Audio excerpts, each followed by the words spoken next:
right, hello you lovelies. It is a hot and hotline heavy week here at KoiCast. It is also a hot week here at KoiCast. It is July, you lovelies. We are into the summer. The nights are long, the days are longer, the temperatures are high, and the ACs are flowing. Hopefully your AC is on and working. This is KoiCast. I'm Koi Jandro. I'm a Bostonian who loves pop culture, comic books, and people. If you're new to the show, I am a comic book zealot, and I find that the more comic book content there is, frankly, the less comic books get talked about. I love comic movies. I love comic book TV.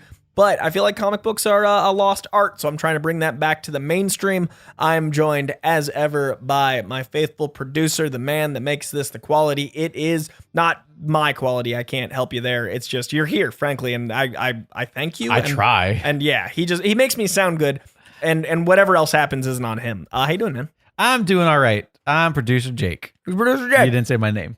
That's true. I said producer, very ominously. You went through that whole spiel to like welcome people who may be new listeners. And then I was like, I'm gonna forget his name. And you're name. like, I'm here with some fucking douchebag. No, it was all praise. Nameless. I just didn't give you a name. Sure, that's fair. He's an ominous producer. He's like the Phantom of the Opera. I'm like the lead character in Tenet. You don't have a name. He's just the protagonist. Still haven't seen it yet. What? No, I watch better movies. Like Chippendales Rescue Rangers. We'll talk all about that on the Patreon-only pod. I loved that movie. We'll talk all about that in the Patreon-only pod. If you're new to this channel, also, we film these in batches, so every 2 weeks we record them, so we've made every other week. You guys are the co-hosts, so we basically do a hot and hotline heavy week, which is this week. But before we get to the hotline calls, I've got some comic recommendations. Because I figured we'd do it at the top because I just praised comic books. Last week, there were so many comic book recs Jesus that Christ. we almost had to get you an oxygen tank. I was losing my voice. Yeah. In the poll. Yeah. This week, let's see. Let's find out together. We're going to start with DC because we ended with DC last time, and there's a book that I am the most excited about for DC. It is Chip Zdarsky, who you guys know I love so dearly, one of my favorite writers of all time, taking over the main Batman book, and the cover is gorgeous. Check out that cover. Ooh. Isn't that cool? They're using the fancy. cape as the symbol, like as a layer. It looks like Beyond almost from a distance. Yeah, right? It's got like that intensity to it. It is one of my favorite artists, Jimenez, doing the pencils, and Chip Zdarsky on words. Frankly, I've been this excited about a book in quite some time, so I wanted to start there. That is Batman 125, but it's effectively Batman number 1. Don't let that number scare you. It is a new jumping on point. Check out Batman number 125 and tell him I sent you. Comic store that may or may not know who I am. We've got the Joker number 15, and that is going to... Oh, and Batman 89 number 6. When they say DC just does bad books, you tell them, hey, first week of July, Batman 89, and the Joker means they at least acknowledge the Joker separately. It's not just Batman books over at DC Comics. And it's a really lovely fold out. I just saw the back of the book. Isn't that gorgeous? The back of the cover. That is really lovely. It's just such a pretty... It's like a nice premium looking book. And is that Robin? That is his chest? Because it looks like a red person. Like and the yellow cape is typically Robin. Right. So I think that's right. Yeah. Isn't that a pretty cover? That's really lovely. It's striking in a way that like a lot of comic, you know, when you see a comic cover from the past and you're like, wow, this is iconic. Right. I don't know how much of that's nostalgia. Whereas this cover, I'm like, this is going to be a thing. Yeah. This feels special. Speaking of special, over in the world of other comic publishers, from Dark Horse Comics, this upcoming week, your local comic book day, we've got the Sin City Deluxe Hardcover Volume 5, the Family Values Arc. If you're into Sin City, these new deluxe hardcovers have been fantastic. From Dynamite, we've got a Boys oversized omnibus hardcover volume 3. If you're enjoying the Boys show, it is very different paced and it's a little more intense tonally, the Boys comic. They actually somehow tone it down for Amazon, which is saying a lot. But it is a fun thing to read because the chronology is totally different. They're just now using Compound V in season 3. Compound V is issue 1 of the comic books. Yeah, it is very much we are telling a different story in this universe. And it's really cool. TV show to the book. And it's a very successful version of that in that neither one I think is better or worse than the other. They're just so completely different. They utilize their mediums well. Yeah.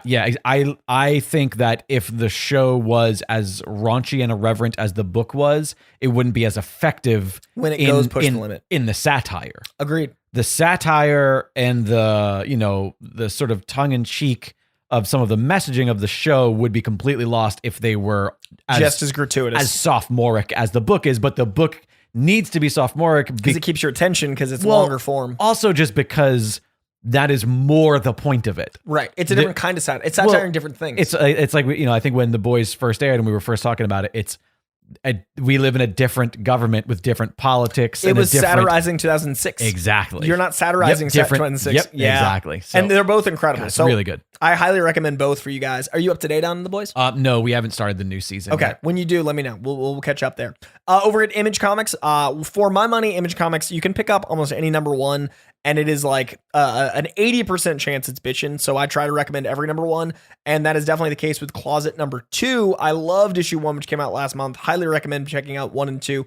Issue 2 drops this week. We've also got Firepower, which is from Walking Dead writer Robert Kirkman, as well as stunning artist Chris Samney. That is on issue 22 this week. We've also got from Image Comics. It's hard to do live because I'm scrolling. Prodigy. Don't know what it is, but it's number 1. I'm going to check it out because it's coming out of Image. By the way, Prodigy number 1. Image Comics Prodigy number 1. This sounds like it's 1998 right Welcome now. back. We're at Prodigy. Doesn't that Image Comics seem like Prodigy number 1? Doesn't that sound like a sort of thing of like, well, it's a number 1, I got to put that in my box. And like, I don't even have art, and I can picture the art.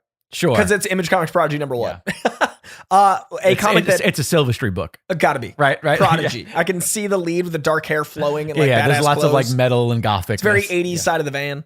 And then Saga number 60. You guys know how much I love Saga. Saga is a game changer of a book, and issue 60 is out this week. We've also got Time Before Time number 14 coming out this week, as well as a bunch of What's the Furthest Place from Here and Walking Dead reprints.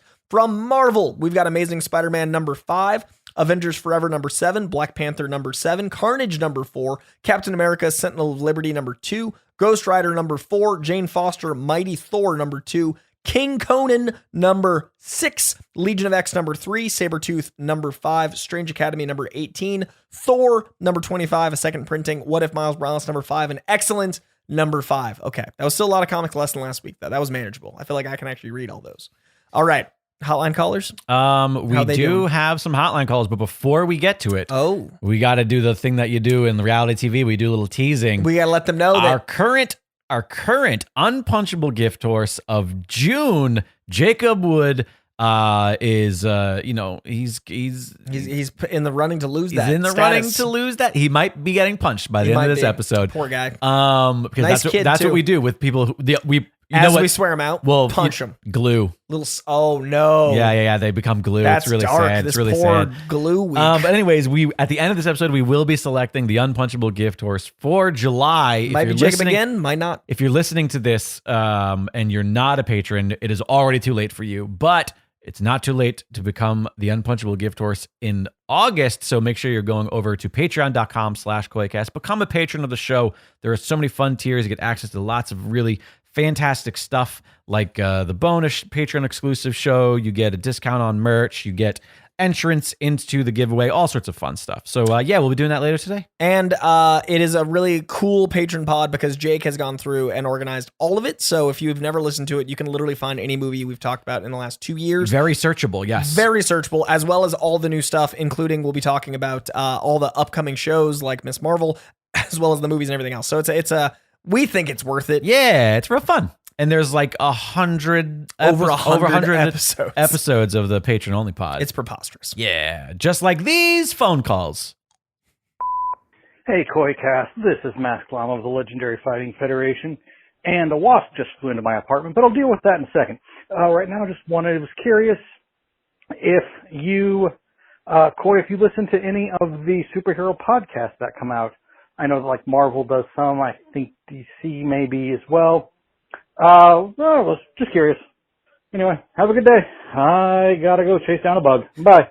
I'm gonna start with good luck. I'm gonna hope by the time you're hearing this, it's gone well. We don't know. That might be a murder hornet. I really hope we follow up on this. Please respond in the Discord that you're safe. Or he's now a swarm, a wasp themed superhero. I think he's now Swarm, a non-Nazi Swarm. I'd like to think he's a very friendly telekinetic bee master. This is derailed quickly, but I will say I don't generally, just because the amount of content Marvel's putting out is already overwhelming between the shows and the movies and the comics. There are a lot that I want to, specifically the one that I really want to listen to Sandman. Yeah, more than any of them. Same. Like that is the top of my want to listen to list, but it is tough. I do think that the move I wasted the opportunity, although I did listen to another podcast in its entirety that I really love that I talked about on Patreon Only Pod a couple of weeks ago. So like while I was moving, there was a lot of time with like out of TV plugged in and whatnot where I was unpacking or I was painting. And maybe I did miss that window because I could have done, but I listened to a different show and instead. You were still happy. Yeah, Loved totally. it. But I do think like that's the one I want to listen to. But I also like you haven't listened to any of the radio The dramas. Wolverine one I hear is great. Yeah. I want to check that out. Is that the like Wastelands or what's it called? Something like Wastelands or something like that? There's 3 now. Right. One of them is that. But like I've read it's funny, I read the comic adaptation of the podcast. Amazing. Because they're literally, making sure they get it all. And also, it's great. I mean, use your media. If you've got the story already written, make it everything. And it was solid. There was a while there in like the early 2000 teens where I feel like a lot of companies started to make a lot more motion comics. Yeah, that was fun. I remember thinking like, okay, do this with every single title now. Yeah. Like, why are you not I'd putting... love to see Ultimate Spider-Man. Can you imagine how pretty that would and be? I think it's funny you say that because I think the one, I think it was an Ultimate X-Men was like the first one that I remember seeing and clicking. It was like, oh, you can watch 4 issues on YouTube for free or whatever it was. Give me that. I was like, yeah, that's like just, and it was like, it wasn't animated. It was a motion comic. Yeah. So it was just like minimal motion on a 2D and they do that image. for trailers now. Like for like a comic trailer, they'll throw up like a 30-second. Yep. I'd read the whole thing like that. I'd love that. But no, we haven't. We're overwhelmed, but Sorry. I love espousing them. I think they're great. If anybody out there is listening to them Let us and know. has a like, this is a must listen to, drop it in the Discord. We'll listen to it after Sandman in 2027. Hey, Koya, just Mason from Washington. I had a question about your guys' like favorite alternate costumes in comic books. For instance, I really like the X-Force costumes with the gray and black for Wolverine and Deadpool, and various other characters like have really cool alternate costumes that could be different characters under the same monocle, like Captain America and like Miles Morales Spider-Man, or just various costumes. What are some of your favorites from the comics that you wish would come to the movies, and what are some of your favorites that you've already seen in the movies? Thanks. Oh. Bye. Okay, so And he's talking about movies at first. I think that you and I originally thought this question was just about comics, but like what would want to see adapted? I mean, the black costume Spider-Man is I think the most prolific for a reason alternate costume ever. It became its own character. It literally was so cool they like wrote around it. Right. I love the Scarlet Spider costume. I was going to say Scarlet Spider is the cutoff. It's like the punk rock one. So my favorite, and the fact that we got it almost seemingly immediately in the MCU, was Iron Spider. Was always like the coolest looking thing to me. Yeah. Like Iron Spider in the book, it was I don't know, it was just so fucking cool. Like it just looks, especially the way that it was drawn and the way that like adding the other legs made it creepy. Right. Even though they were gold. Right. Which is it was gaudy. The least creepy of all metals. Can we all agree? We can agree. The least scary, the least scary metal is gold. Red and gold, not scary. But that was really cool. The other thing that we got also in the comics, the Hulkbuster. Yeah. Like the fact, I guess You're I like Iron Man. guy. Yeah, you're an Iron Man suit guy. But Hulkbuster is like, that's awesome. You know what I'd love to like see? The fact that it was like, I made a suit just for this dude. And he would. Iron Man is so in character. I love the X-Force costumes because they're like the assassin ones. That's what he said. I really love Wolverine in gray. And in Deadpool 2, there was an image that was of him in gray. Because he was covered in ash. Exactly. And I was like, we're getting it. And it's a nod. That's a bit of a nod. I agree. So those are big ones for me. I did a list on Ranker Comics back when I used to work there. That is all my favorites that you can check out. But it was a few years ago. My X-Force stuff's up there. Dark Phoenix is a dope suit. That's on my list. I love the X-Men having like, depending on who's writing them, like I didn't love the new X-Men costumes that Grant Morrison did because they like kind of reflected the movies, the all black leather. Right. But I like when writers establish a thing. I liked, was it Whedon who did Uncanny? Yes. The one where like Beast has the X. Oh, Astonishing. Astonishing. Those might be my favorite X costumes of all time. Thing. They're pretty dope. Those, first time I saw those, I was like, oh, those are fucking sleek. They're so cool. And I especially loved Beast. I love that he had that like high-waisted like trunks. That felt like, that would be kind of what he wore if he wanted to be able to kind of like, have some freedom and be his general shirtless beastiness. But those costumes are great. And even though it took me a little while to get used to the what I call Racer X version of Cyclops. Yeah. You remember Race Direction? I The do. reference, right? Yeah. And I think it's dope. Yeah, And like, where his eyes sit. Exactly. I ended up really loving that. I totally agree. Those are some of my favorite X-Men suits. Now, there are some non-MCU costumes that I feel like I would love to see. I always loved Yellow Daredevil. Oh, 100%. Tim Sale especially. Oh, also, we didn't talk about that last week. What? Tim Sale passed away. Oh, that's right. How could I forget? So one of the greatest artists of anything he touched. Like, he left an indelible mark on every comic he did. The man, if you think of certain art, it's this man. Like, he did The Long Halloween, he did Batman Yellow, he did Hulk Gray, he did Captain America White, he did Spider-Man Blue. He just had this way of reimagining characters through his art style that like they stuck in such a beautiful way. And Tim Sale was far too young. He had some health issues for years prior that he kept to himself. And every single person I've heard from is like the nicest, coolest dude. He would do doodles for people. Like, so in Comic Cons, you meet sometimes the person hosting your panel right before. Like, sometimes it's literally like, and we're going to talk. And this dude would apparently like do sketches for them because they gave an hour of their time to interview him. And like, the man was Tim Sale. Like, those sketches are like, that's insane. So I just, hearing that he was as great a human as he was an artist, I wanted to give him some love. Rest in peace to the great Tim Sale. You are an icon, and you left quite the mark on the industry, and we appreciate you. But from that, I do think the costumes that leave their best mark are the ones that like come back, like the brown suit Wolverine. He mentioned a Wolverine suit, but the ones that like fans, it's really cool when fans get the input. Like Spider-Man 2099, I think is as popular as he is because of the costume. Right. I think the 2099 suit is like so bitchin'. It was very of the time too. But it's so cool. Yeah, it is cool. Yeah, I feel like there are a lot of like the character in a different time period that I dig too. Like I 1602 costumes are cool. Medieval Spawn was always so cool to me. That was like very much my ish. Pirate Deadpool. Very cool. We got to get that in the MCU at some Very point. cool. I think this next Deadpool 3, when he's just aware of the MCU, is going to be batshit. It's going to be really crazy. I think it's going to be all the things we want from that world. I also think, like, if we're talking movies, I think the Winter Soldier costume is like as cool or better than Captain America's costume. Yeah. Like, that's one of the alternate suits that like stuck. Yeah, that it fits the character better than whatever it was. Yeah, that spangly madness. Yeah, spangly madness. I mean, I think that answers the question. Yeah, I feel like we got a whole bunch in there, but there's literally hundreds. Coy, producer Jake, Travis from Florida. Question, and I'm going through a lot of my own digital movies. What happened to special features? Like, I remembered back when Spider-Man, the first Spider-Man movie, was on DVD, you could actually get this thing called Spidey Sense. And like in the middle of the movie, when the icon, like in the middle of the scene where the icon showed up, the Spidey icon showed up in the middle of the screen, and you hit it, and you got a scene, like the first scene was like the human spider, whatever, wrestling, the Macho Man scene. You heard from Macho Man, like behind the scenes type stuff. That was cool. And I was like, what happened to special features, man? What happened to them? Now they're just like, oh, Voodoo Extras, you buy it on Blu-ray. DVD, you just get the movie. I'm like, can we go back to just having that be standard? What happened to commentaries? What happened to all this stuff? They should be on all platforms. Your thoughts and special features. What were some of your favorites? Peace. Stay sporty. I am a huge special feature guy. I think the problem is it's niche. I think that it is a not too expensive, but still an expense. And I do think that like Criterion and those specialty things are for people like us. Right. And I do think that, hard physical copies should have something to distinguish them from digital. What's been weird is lately I've seen some digital get exclusives to the hard copy.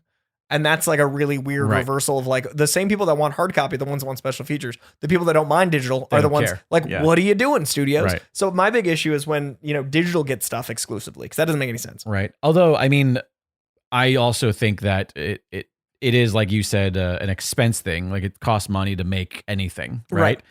But when Palm Springs came out on Hulu and Hulu added a commentary track, like that is a thing where I go like that should just be standard. Right. Like you should be able to just add like if the directors, writers, actors, whoever, producers are willing to sit down and talk about their movie, which by the way, they are, then that to me is such a no-brainer thing to add, even if it's people just sitting at home or talking on their phone or recording a Zoom meeting as they watch the movie. You know what I mean? Like there's no reason why every single, because you can choose audio Doesn't matter what the stream is. It's If right you have there. Netflix, you can choose different languages. You can choose your audio, whether you want to be stereo or 5.1.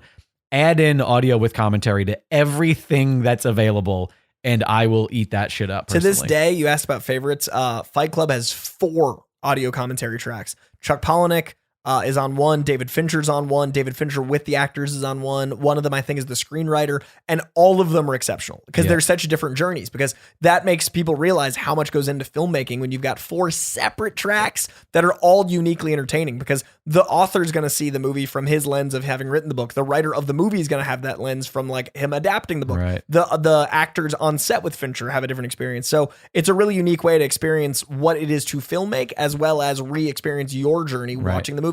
It's on the deluxe edition of Fight Club, and I highly recommend all 4 of them because they're all very entertaining people. But I do think that's a lost art that we're getting less and less of. Right. As far as commentary tracks, one of my favorites is John Carpenter's The Thing with what's his name? The lead. Oh my God, Big Kurt Trouble. Russell? Thank you, Kurt Russell. Couldn't come up with Kurt Russell. I was staring because I'm like, there's no way the man forgot Kurt Russell. Yeah, sorry, it's been a long It's life. long day. Life. Only because he just gets more and more drunk as it goes on. Oh, that's amazing. Because Dude, he just Ben Affleck there's a lot. Oh, in Ben Arrow- Affleck in Armageddon is one of the greatest. Yeah. Yeah, that's like there's also great ones. But anyways, yeah, I think that there are at least a lot of bonus features available. Like I want to say that Disney's doing a pretty good job with like Marvel stuff. Yeah. There are a lot of like, hey, I'm making of this thing. Netflix for a while was also adding at the end of a season of a show or at the end of a movie, like threading it as if it was a show and saying like, here's a making of, or here's a. So I do think that they're there, but I think they're only there for the huge things. Yeah. And I think that's just gonna be the way it is. I think they also, I miss when they had extended cuts and you'd have a little logo to pop up like this deleted scene. This wasn't it. Like getting a Snyder cut. The interactive elements to getting it. a Snyder cut that's interactive, cool as hell. Yeah. I love that. There was a name for that for a while. It was like the plus experience or experience. Like DVDs had it when DVDs plus first started. And it was like, here's when this logo pops up, click the thing. Like he was talking about. I thought that was Spider-Man. fun. I like that. Yeah, I think I remember doing it for a few movies, but some movies I went like, I don't feel like rewatching that just to see those 3 things. Right. I would rather just watch the special. And that's why it's feature. just the big movies. Yeah. Bring them back. It's all my fault. Hey guys, Blake from Las Vegas here. Weirwood on Discord and on Twitter. One of the characters that I found that was really interesting to me when I got back into comics a couple of years ago was actually Gwenpool. At first thought she was kind of a Deadpool ripoff, was kind of a imitation. But when I read her stuff, I was actually really impressed with how they wrote that as a character. Her last run, Gwenpool Strikes Back by Leah Williams and David Vaudion, where it was pretty much her fourth wall requesting Marvel to keep her going as a character and keep her run going, was kind of wild to me and really, really fun to read. What's a fourth wall break or kind of a last ditch save our show, save our series moment or run that you guys think of that kind of makes you smile the way Gwenpool Strikes Back makes me smile? Have a great day, guys. Much love. Peace out. I love Gwenpool, and she does not get brought up enough because it is an accelerated, even crazier Deadpool. It's kind of like, I guess, spoilers for Scream 5, but Scream accelerates its meta. Actually, that's not a spoiler. It's Scream 1 is very well known as being meta. Scream 5 manages to be more meta, and I find Gwenpool is like, the joke in Deadpool 2 where he's like, fourth wall break. That's like 16 walls. Gwenpool is that all the time. Yeah, and I love that her impetus is that she knows she's in a comic book that Deadpool exists in. Like there's a lot of fun to be had with that. That being said, I can't think of a ton of examples of shows trying to save themselves except Community. Community always did a really good job being tongue in cheek about like 5 seasons in a movie. And constantly looking at 6 seasons in a movie. 6 seasons. Thank you. 6 seasons in a movie, and like them knowing they were being canceled was always so fun. I don't know if this necessarily qualifies because it was only after the fact. But I loved Chuck. It was one of my favorite shows when it was on. Yeah. It's the sort of thing that, Big Bang wants to be because it actually felt authentic to like being a nerd and being into pop culture and stuff like that. But after season 2, I think it was, when NBC was going to cancel them, there was this influx of Save Chuck, where everybody's like, oh, we know the show's going to get canceled, but it has this massive following. And Subway Oh, I remember saw that. this. Yes. And it wasn't like nobody reached out to Subway. Subway just saw that and went like, sure, we'll pay for the show. And they just saved it. And so what happened was in season 3 onward, at some point, like they would run into like the boss of the Buymore's office and he would be like, would you leave me alone? I'm eating my 12-inch teriyaki sub with brand new fresh tomatoes. And like they would just cut commercials.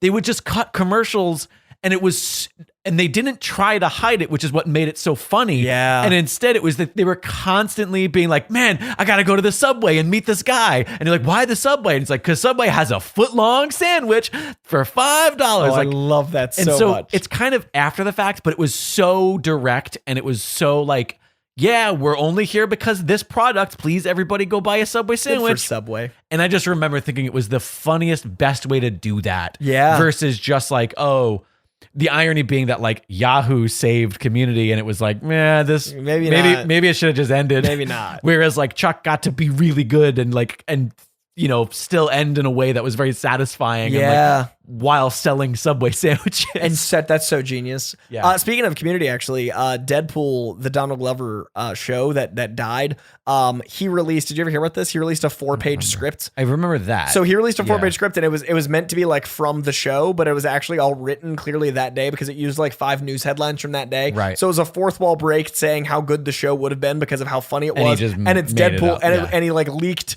a 4-page thing that was clearly written that day. Right. Genius way to break the fourth wall and also be like, what the fuck? This would have been great.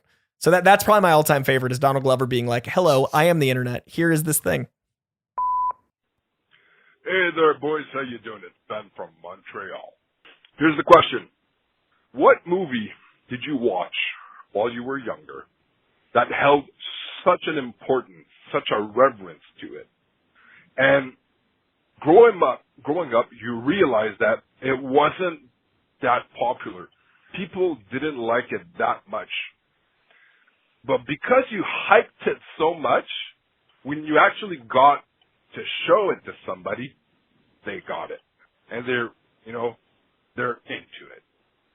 So for me, personally, with my own kids, son and daughter, I gotta say, it's the original movie of Popeye with the great, the legendary Robin Williams.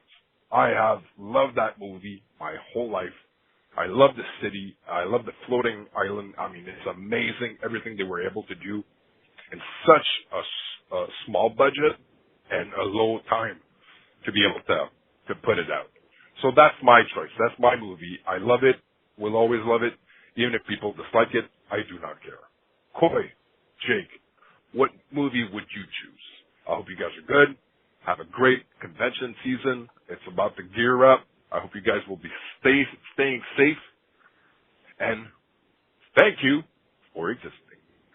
Dude, so great to hear from you. And great question, man. Yeah. I love this question. I really gotta rewatch Popeye one day soon. Yeah. I haven't seen that movie in so many years. And my buddy Brian Finifter, who's the host of Starship Tempest, which is like a Star Trek role-playing game podcast. He's also my co-host over on What the Heckonomics for a while. He recently did a Robin Williams career rewatch. Yeah. Where he just did literally every movie that he made in chronological order. And I remember when he got to Popeye, he was just like, it doesn't make any sense. Like every decision in this movie is seemingly the wrong decision for a movie based on the children's cartoon Popeye. Right. And I don't remember it well enough. I don't remember at all. I love that even now right. he's getting us to watch Popeye. Yeah, I need to rewatch it because I do know that there are some people who love Swear it. by it. But I think that they might love it for the wrong reasons. Or not for the wrong reasons, but they might love it because it's so bizarre and odd and right. mature. Like the whole thing is about like real estate, I think, or taxes or something doesn't like make that. any sense for Popeye. I don't remember. But anyways. I've got a few, but it's funny because like some of them are just good, but like I think I'm the person that's gotten most of my friends to watch Paddington. Like that's a 5-star film. Sure, but you didn't watch it when you were a kid though. His question was so A Knight's Tale is my big one. Yeah, I got a lot of people to watch A Knight's Tale. Same, but I wasn't a kid when I saw it. I was 13. Yeah, I was 20 years old or something like that. I was 13, and that was definitely one that I was like, guys, I know Sure. it's got modern songs with jousting. Trust me. Right. Like, I remember specifically doing sleepovers to watch A Knight's Tale. I think, and I agree with you, and my answer is probably similar in the sense that it's not something that people didn't like. Because that's It's the just thing they is, didn't know. It's also, they weren't aware of it. I do think that just because it continues to be my life is City Slickers. People sleep on City Yeah. Slickers. Again, Jack Palance won an Oscar for it, so it's not like it's a movie that's not liked. Right. But I don't think that my generation cares about it. And it's not revered, But again, as it should be. And I think that's because people don't think of it as a cool movie. It's not a cool movie. That's a Do you great know one, what I mean? think. Yeah. And so I think that's the movie that my passion for it has bled into other people who have all agreed, no, that's a 5-star movie. Like that Just movie's the best fantastic. feeling.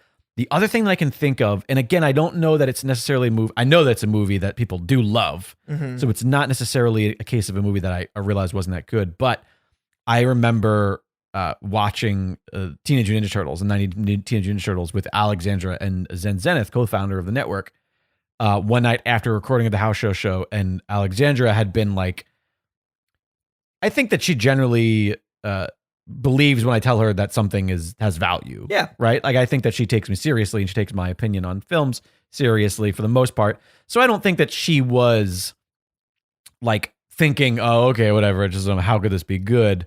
But I also think that afterwards she realized, no, it is actually really kind of outstanding. like it's kind of bizarrely outstanding. Like Yeah. it has no right being as unique This. and as good and like it works on so many levels in a way that like Teenage Mutant Ninja Turtles should not work as a live action movie in 1990. Yeah. It works so well. And so I think that's probably my big one because I've got some 80s ones that are similar in that, Yeah. like, my parents were young, so they were kids of the 80s, but like most of my friends' parents were 70s kids, so they weren't exposed to like Top Gun or Lost Boys. And I would literally have birthday parties where we'd watch Top Gun or Lost Boys like year after year after year. Right. And now I'm finding a lot of people, like, even with Top Gun Maverick, like, didn't see the first Top Gun. But Yeah. I spent most of my childhood being like, no, Top Gun. Yeah. And like, it might be popular to people 10 years older than me, but like I think people my age weren't in that's it. the thing. That's where our age difference is pretty big because even though Top Gun was still technically before my time, Mm-hmm. it was still a huge part of my youth, probably because of my older siblings. Whereas Whereas I'm the baby. It was out 2 years before I existed, so Right, my yeah. friends didn't have that access or reason, It was also just like Top Gun's so unavoidable on television. thankfully. Like the USA Network played that movie 40 times a Dude, day. Emperor's New Groove is one because I like that movie came out and did not do well for Disney. And like when a Disney movie doesn't succeed, like a lot of people crap on it. I was 12 when that came out, Right. And Emperor's New Groove is like so perfect. That movie Yeah. is so funny, and like people still to this day, there's no Disney merch. Right. You go to Disneyland, there's no Emperor's New Groove stuff. So Right. that to this day, I will get people to watch Emperor's New Groove. You got me to watch it. It's pretty special. I think those are some of the keys. I think those Yeah. stand out for me. A Knight's Tale, Emperor's, it's all very on brand. City Slickers for you. Yes. We know who we It's- are. The question should have been like, have you listened to the show? Yeah, because we'll talk about the Same movies ones. we talk about. The same ones. Right here, because we're still doing it just on a podcast Right. now. Hey, this is Jason from Baltimore. On a recent episode of the Hotline calls, Coy lamented that he doesn't get to talk about Burning Man enough on the podcast, so I just wanted to give him an excuse to do that more, and ask which superhero or supervillain or any comic character would be the best or worst to attend Burning Man with. Now, I have never been to Burning Man myself, so just based off of what I've heard, I imagine it'd be fun to go with Swamp Thing. I remember in an issue he could create fruit that people got high from when they ate it, and then if it ever got too hot, he could just create a giant tree for shade. So let me know what you guys think. Okay, first of all, thank you for giving me this opportunity to talk about Burning Man. Second of all, way to take the absolute best answer and have a follow-up with like how it's even better than I would have thought. Yeah, that's kind of That is insane. so perfect. Also, Like, the idea of Swamp Thing in a desert is so fun. The visual is there. It's so good. In fairness, I feel like I've seen pictures of people at Burning Man just in these weird ghillie suits that look like I've looked they- like Swamp Thing at they Burning look Man. like Swamp- I've experienced this very look. This was incredible. I just top to bottom, great work.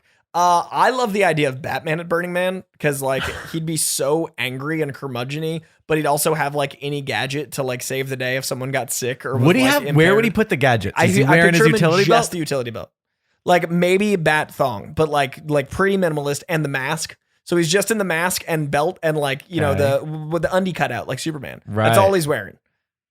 All right, so his briefs. His briefs, his belt, and his mask. And he's got whatever people need. I mean, see, his Swamp Thing answer has gotten into my head now. Because I'm thinking Poison Ivy, too. And I'm thinking drugs and poison. And most of the rogues gallery of Batman, the first thing I thought was like, Scarecrow. Great.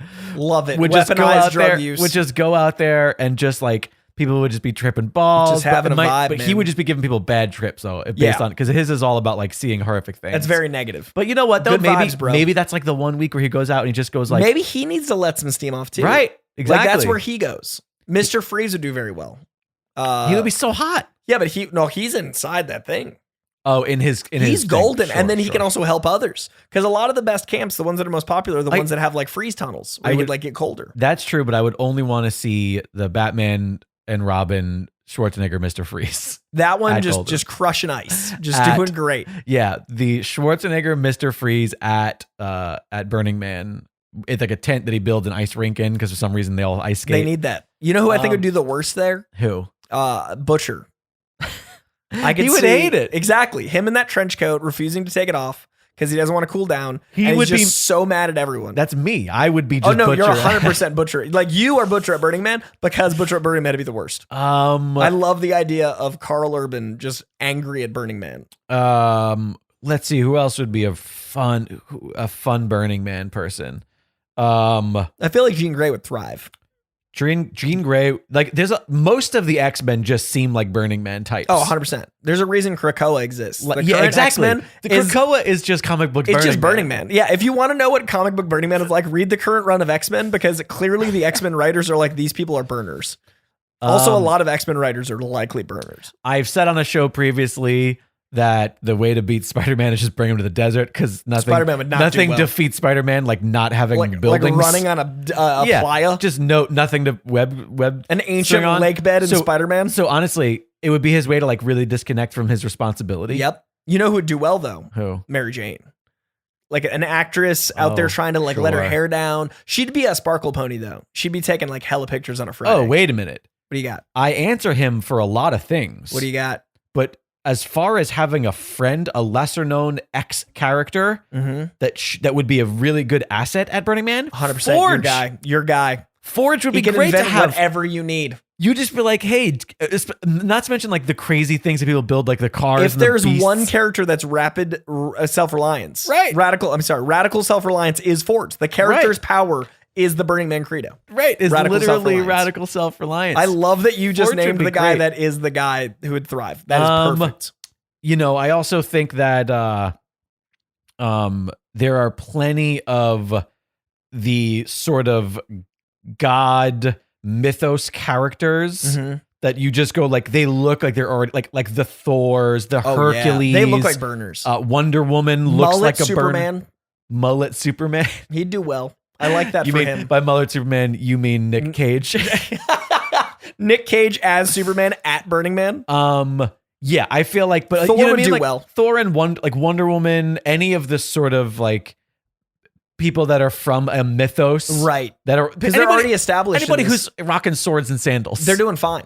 Also, Thor like discovering Midgard by way of Burning Man. He's like, this is what Midgard is. holy shit! Like, in he fairness, he landed in a place where Burning Man likely takes place. Right. It's Like fun. Asgard would track at Burning Man.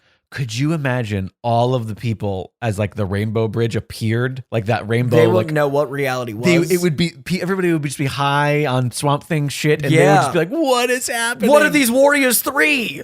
I mean, not for nothing, but has Marvel never done an issue that includes Burning Man in I some feel way? like we just wrote it. Can we do Thor I'm goes gonna to look, Burning Man? I'm gonna look it up because I feel like that has to be. like You at know some Stan Lee point, could hang. At some point, Stan Lee is the ultimate character that would be great at Burning Man. But wait, hang on a second. Stan Lee just cameoing in my dreams. at Burning Man in Marvel Comics, and then I'll do DC list. It has to have taken place. I mean, there's so many talk wait a shows minute. here. I just got the Burning Man, the character Burning Man from Earth 616. What? Yes. How do I not know about a character called Burning Man, in 1125 AD, the Burning Man inhabited the Black Forest of Germany, appeared one night and set the forest ablaze in front of the royal guard. He appeared several times in the Black Forest over the years before he ventured to a nearby town, flying over the villagers and spitting fire in all directions, and swooped away and disappeared as was never seen again. So literally, he's just like a Human Torch, a bad Human Torch. I do not know this man. Created by Tony Isabella and Ernie Chua, first in Monsters Unleashed #7 in 1949. I'm sorry. Whoa. I'm sorry. 1974. Okay. I have numerical dyslexia. Yeah. But let's see.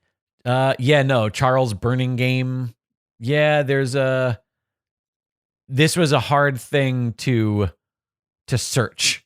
Yeah, because burning and man. Yes, because it's almost very like much, superheroes use man a lot. right. Yeah, I guess they haven't done it. That Burning Man, is dope. in comic books. Let's see. Burning Man in comic books. Let's see if that comes up. Yeah, lots of Burning Man into the multi. Oh, there's a Marvel comic called Burning Man into the Multiverse. Or is this just a what? I don't know what's happening. This looks like art. I don't know. Never mind. Thor by Frost. We wrote it. Yeah. It'd be great. Lady Sif would rock out. She'd look fantastic. Absolutely. I kind of want an Asgard Midgard collab at Burning Man. I think that's the winner right there. Yeah. Listen, everybody had a good time. Everybody had a good time. Everybody's happier for it. Thor would do very well in the Orgy Dome. I'd be happy for him. I'd be happy for all the maidens. Everyone's happier for Thor being there. Loki'd come in and like he'd mess with center camp. He'd go. He'd drug the coffee in center camp. Loki would be fucking annoying as shit as Burning Man. Yeah, but he'd love it there. He would have fun, but he'd constantly be changing forms. Yeah. And just fucking with people. He'd be like a snake and shit. He would be bad for Burning Man, but he would love it. I don't know why you just said snake and shit, and I immediately thought of Voldemort at Burning Man. I know he's not a comic book character. That's funny. But Voldemort at Burning Man is a fun visual. We're at least like interested, like whatever's happening there. All right. Hermione would do better than Harry there. No way. Hermione she's a little bit too wound tight. She's like me. Oh, that's fair. That's fair. Ron would hang. Ron would hang. Actually, all of the Weasleys. The Weasleys. Oh my god, the Mama Weasley. Yeah. Own at Burning Man. She'd be in the daycare camp. There's kid camp. She'd rock out. Yeah. Like sometimes you want to wander into your own things. The little kids have their own little area. I didn't realize people bring kids to Burning Man. Yeah, starting at 2, man. It's great because you can introduce them to that world early and they can understand that culture more quickly. I know people that are second generation burners now. Fantastic. Yeah, it's real special. Thor, we did it in Burning Man. We did it, you guys. Does someone about to get punched? Thanks to everybody who called the hotline. These were a great week. There's one question we saved for next week or the following week. Assuming we don't just get a billion more. We've been having a lot of hotline calls lately. Thank you. It's fantastic. Thank you. It's nice to have so many. Yeah. That we have some to choose from, that we can be, pick things that are relevant to the times. More flexible. Yeah. Thanks so much to everybody who calls the hotline again. 818-794-0722. 818-794-0722. Program it in your cell phone as KoiCast Hotline. Make the image a picture of Koi and me. And then anytime you think of something that's fun to say to us, boom, call it up. Pull out your phone. You can also send a voice memo to contact@koicast.com. But the bat phone, it's that, but it doesn't have to be red. It could be, but it doesn't have to be. That's us at the other end of the bat phone. The KoiCast phone. Thanks to everybody who did that. And thanks, of course, to everybody who's continuing to support the program on Patreon. There are so many great perks over on Patreon, from access to the KoiCast exclusive, Patreon exclusive pod, to discounts in the shop, and of course entry into the monthly gift horse giveaway. Every gift horse patron or higher, because there is a higher one who gets 2 entries into the KoiCast Unpunchable gift horse. How it's done. Gets their name entered to this drawing at the beginning of every month. It is a completely random drawing. We use wheelofnames.com. That's how I roll. And we enter in everybody who is eligible's name, and we spin it, and whoever wins is the Unpunchable gift horse of the month. So we are going to find out today who is the July Unpunchable gift horse. They get a free shirt or mask of their choosing from the shop. They also get to pick something to add to Koi and I's watch list to discuss on a patron-only pod. Mm-hmm. And of course, if you are in the Discord, you get your name in lights. Who doesn't love that? I mean, come on. It's right there. Without further ado, you want to see who July's Unpunchable gift horse is? I am very curious. Alrighty. Moments away. So the Unpunchable gift horse of the month for the month of July is Gilbert Short. Gilbert Short. Was he not our first Unpunchable? He was. He's back. He has reclaimed his throne. It shows you the odds are in your favor. They are. I guess unless you're not Gilbert Short. Well, right now, he's punching Jacob Wood. Gilbert Short, the current Unpunchable gift horse of the month for the month of July. Thanks for your continued support of the program, and look forward to seeing what you give us. In fairness, we have not talked about what Gilbert gave us the first time he won. Yep. And it's because I'm just angry at it. I'm excited. It's, you know what? He's gonna just have to wait. He's asked me to watch number 5 of a franchise that I haven't seen 2 through 3. Are you gonna watch 1 yes, through 4? I am gonna watch these, and I'm Okay. gonna make it a priority. All right. It's on the very short to-do list. Very excited about this. The move has put a monkey wrench in everything. Of course. But now that things are getting settled down, so I am sorry, you're just gonna have to wait for that. But whatever you give us, don't give us the number 5 of a franchise. Whatever you give us, that'll be a next. problem. Unless he gives us number 2 in his this month. Right. Maybe that'll help you out. But you know what? It's just going to prolong him getting to the number 5 because I'm going to have to notch number 1 of whatever it is. Yeah. Oh, you mean I'm the saying same if he gives us franchise? Too Fast, Too Furious. Great. Like Fantastic. say he helps us out. Yeah, there we go. It's an option. Well, again, congrats, Gilbert Short. And thanks for your support. Always appreciated, man. And then thank you to all the patrons of any tier. It really helps us. We spend a lot of hours in the show, both of us, both in pre, post, and production. And it really is how we're able to keep doing the show. So, and Comic-Con is around the corner, and I always run into a lot of you there. So I'll thank you in person. Thank you for being patrons. It really does mean the world. How else you can help this show is rating and reviewing on Apple Podcasts. Seeing those ratings and reviews help us know we're doing the right thing. They also help the algorithm. They help people get suggested the program. Yeah, they help people discover it. Yeah. And that's how it also keeps going. You can check out koicast.com for merch. We got shirts, we got mugs, we got masks. You can join the Patreon that we just spoke of, also at koicast.com. It's all right there. Links are at the ready. You can follow us on social media. Use hashtag Koicast, and at Koijandro is where you can find me. At Jake Lloyd Bacon is where you can find Jake. And if you want to leave your own hotline call 818-794-0722. That's 818-794-0722. Or you can send a voice memo to contact@koicast.com. We appreciate each and every one of you. These hotline calls are always so special to me. We will see you back here next week for more news. And it is also the big halfway point of the year Letterboxd episode. Yeah. We're going to talk about our Letterboxd. We're going to touch on our year stats. Generally, we do that in January. 'Cause that's the year. But since it's July, we're going to revisit our lifetime stats, which we did roughly last July. Yeah. I love that right now we're both at the same for the year, roughly. Yeah, 70 and 73 respectively. It's fun. And I think it's because we both got busy at the same time. So busy. Yeah. The world got crazy. So we'll see which one of us. Oh, it just got crazy? Just crazy. It has been totally chill. Yeah, we've been living up until the past few months. Such precedented times, Jake. Such precedented times. Just easy rolling down Man, the oh river. man, has it been lovely and cherubic. All right, that's going to do it for this week. The act of being cherubic is not how I meant to describe the year, but I just pictured a little angel all happy and lovely. We will see you next week right here. Thank you for being here. Thank you for listening. And thank you, as always, to Comic Books for existing. Scott and Arver here, along with Jake Lloyd Bacon. We're both actors and comedians, but far more importantly, we're both professional wrestling fans. Pro wrestling is a blast. It is over the top. It is ridiculous. It is comedic, dramatic, and everything in between. And so is our show. Yeah, we talk about wrestling new, old, it's evergreen over on Pro Wrestling Palskis. So tune in at pwpalskis.com or wherever you're listening to this podcast right now.